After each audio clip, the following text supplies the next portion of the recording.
Principios del proceso penal vulnerados dentro de la película Sophie School Los últimos días. Partamos definiendo qué son los principios del proceso, catalogados como las pautas por las cuales debe regirse un proceso dependiendo la situación que se esté analizando y cómo se aplica para dar una solución jurídica, sin generar una afectación a los derechos de las partes implicadas. Ahora, para que no se presente una vulneración a los derechos de las partes, se han creado unos principios procesales garantistas, los cuales se han implementado como principios jurídicos, según el escritor Luigi Ferrajoli en su libro Derecho y Razón, los cuales son: nulla poena sine crimine, nullum crimen sine legem, nulla lei apponella sine necessitate, nulla necessity da sine injuria, nulla injuria sine actione, nulla action sine culpa, nulla culpa sine judiction, nullum induction sine accusatione, nulla accusation sine probatione y nulla probatio sine defectione. Ante los principios anteriormente expuestos, podemos encontrar que dentro de la película en estudio se pudo evidenciar la vulneración a los siguientes principios. Partamos con los principios de nulla lex apponella sine necessitate, que quiere decir que no hay ley sin necesidad, y nulla necessity da sine injuria, es decir, que no hay necesidad si no hay daño. Ante estos principios, para que se dé creación a una ley, se dice que parte desde la existencia de una necesidad, la cual va ligada a alguna situación que genere de manera directa o indirecta una afectación o daño a la sociedad, que llevado al caso en estudio no existe afectación alguna dentro del presente proceso.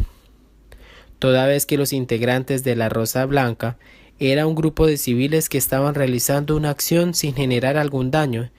sino su actuar fue de manera pacífica, pero dentro del pensamiento existente en el régimen nazi, esto se podía llamar como incitación o alta traición. Dicho estos principios, también trae a colación los principios de nulla poena sine crimen, en español, nula es la pena sin crimen, y nullum crimen sine lege, que quiere decir que no hay crimen sin ley previa. Como podemos evidenciar que en ningún momento se configuró algún crimen que se encontrara expuesto en alguna ley, por consiguiente, los hechos que se le inculpaban no podían ser condenables, puesto que querer expresar sus ideas y compartirlas a través de panfletos o comunicados a diferentes partes no se configuraba como delito, pero que para las autoridades del régimen significaban desmoralización a las tropas y apoyo al enemigo, privándose a estos jóvenes de su derecho de libre expresión. De esta manera se puede decir que los siguientes tres principios, nulla probation sine defectione, el cual es nula es la prueba si no hay defensa, y nulla accusation sine probatione, es decir, que nula es la acusación sin prueba,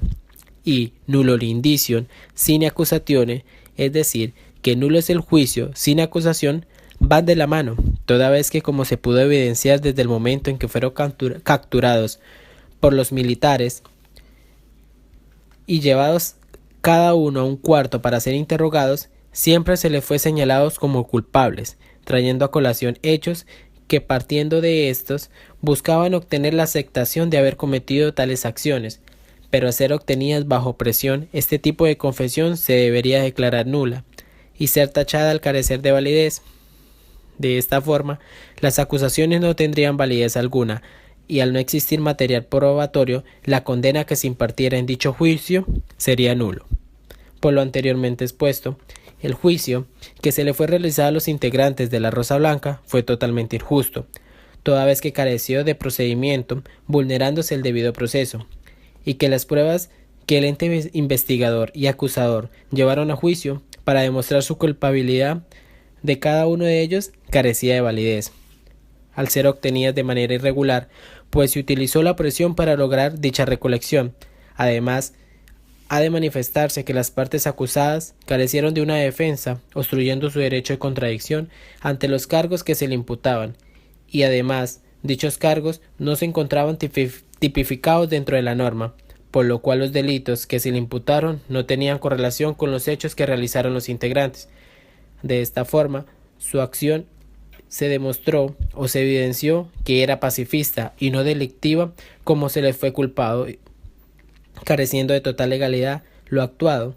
Por ello, la pena que se les impuso fue la pena de muerte, la cual viola los derechos humanos así como los principios procesales traídos a colación anteriormente.